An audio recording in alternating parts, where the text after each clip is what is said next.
Guys, i-share lang ako akong thoughts no about kang Tatay Digong no.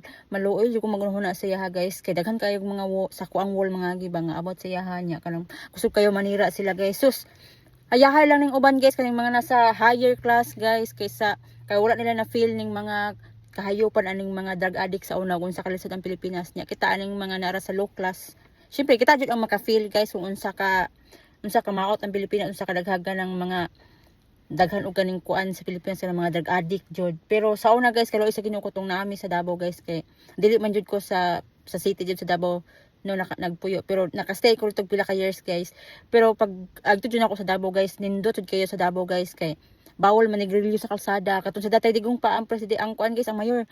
Bawal manigrilyo sa kalsada paggahuman safe, very safe ang Davao guys sa una magmotor-motor pa na si Tatay Digong sa una guys para i-check ang Davao kung safe.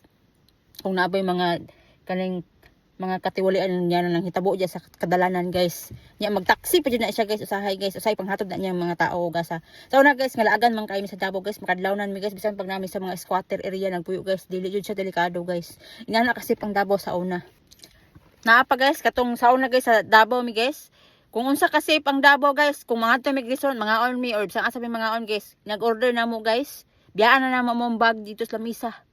Or cellphone na mo muna mo imong reserve na mo dito sa lamisa aron makaingon sila nga naay tao naglingkod ya ayaw mo glingkod cellphone na mo ipamilyan guys or bag way mga wala guys kay wala may watan sa Davao ha ingana mo sa Manila ingana mo dili nya karon pag human ang mga tao naghangyo siya nga siya ang kaning president no kay simple nakita sa mga tao sa una sa naay mga kalamidad permente na si Tatay Digong bisan pag mayor pa siya ato naa siya sa mga katong mga daghan gid nga matay sa unang mga bagyo naa siya didto siya pa yung una nga na rescue ya pag human karon bago pa siya na presidente guys niingon na siya nga mag war on drugs jud siya wala pa to gitagaan pa to niya ganing kuan ang mga tao nga magipangkuanan niya nga mag stop na or unsa ba di kanang mag kanang mag stop ta sa mga ipanggamit nila pero wala guys wala na mina ang uban guys pag human karon so to sang gitokhang na pag human karon kay manukol man ang silang mga kuan guys manukol man di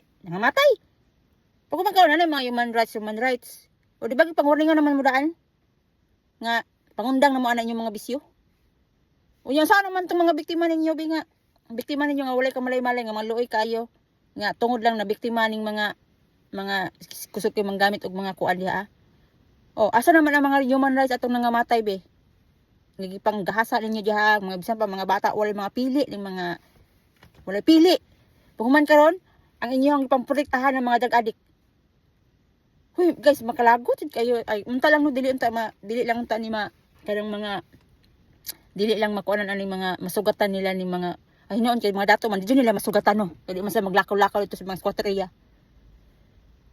karon si Risa no papay pa human rights ana iyang mga nalalaman anang mga kuan.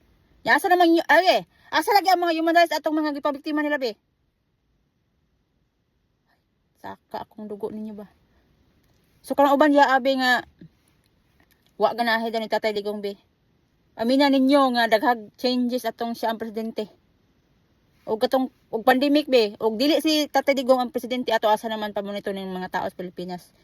Hilong og mga dato mo daan, yahay mo. Pero kung saan na lang itong way mga kwarta. Siyempre, luoy kayo. Og dili si Tatay Digong presidente ato. Basta na karon oh, ginako.